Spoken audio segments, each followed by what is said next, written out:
Welcome back into the Sports Source. This segment brought to you by Southeast Termite and Pest Control. It's your property, folks. You should be able to enjoy your backyard without mosquitoes ruining your fun. In about an hour, Southeast Termite and Pest Control could come to your home, treat your yard, and kill 90% of the mosquito population. Multiple treatments, one-time treatments, both are available, whichever way you want to go about it. Call Southeast Termite and Pest Control this week.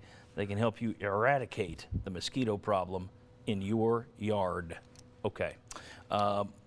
Tennessee continues to land commitments from in-state stars and from defensive line stars. That's the two they are hitting home run after home run in-state and with D-line. It's impressive.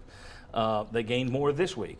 As a matter of fact, they are current by 24/7 Sports rankings. They are now number 3 in the nation, tops in the SEC, which I can show you right now. Let's take a look here. Now the numbers on the left are where they are ranked nationally.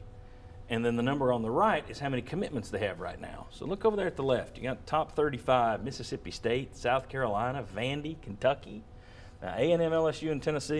You're used to seeing them up high. Look over on the right side. Arkansas, Ole Miss, Alabama 51, Auburn 52, Florida 57, Georgia 60. And they've got, whereas Tennessee, LSU, A&M, all the way, that side's got about 12 and up. The other side's got basically 10 and down. Josh, how much? There's no, you can't take anything away from Tennessee and what they're doing themselves with their recruiting right now. It's gangbusters. At the same time, recruiting calendars are changing.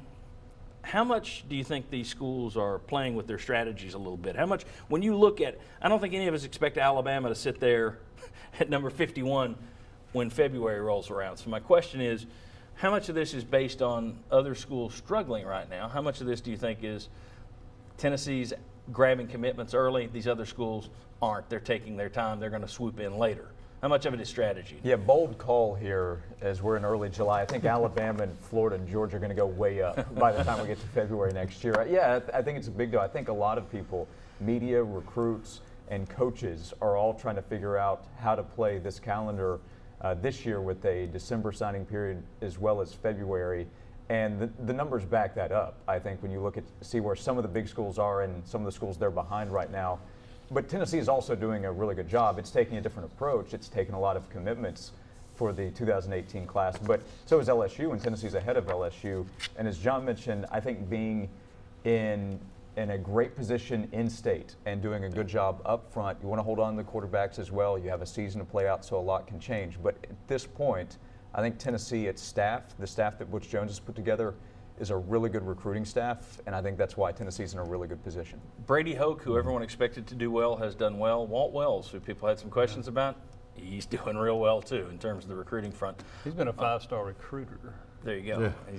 He's shown 5-star heart on the recruiting trail. When you look at that, I wonder, and I think I've said this on the show before, but if I had a high school senior as a son out there, this would be the last year I would want him out there, because I don't know if the schools know exactly how to handle this calendar thing. I think you've got the school that says, let's grab them as early as we can and hold on for dear life. Then you got the others like, wait, it's like Braveheart, hold, and then they're going to swoop late.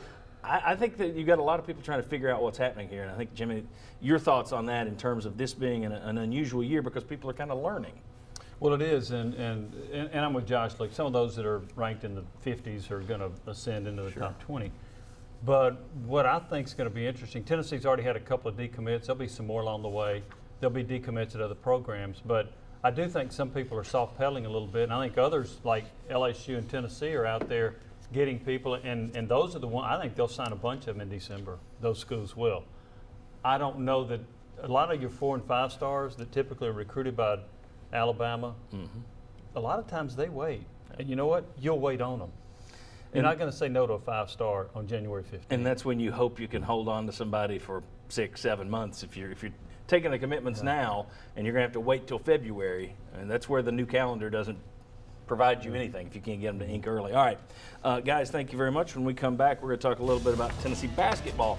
Did the Vols reach on a commitment they got this week? And also, we'll take a look at their non-conference schedule. How tough is it going to be? Come on back on the Sports Source.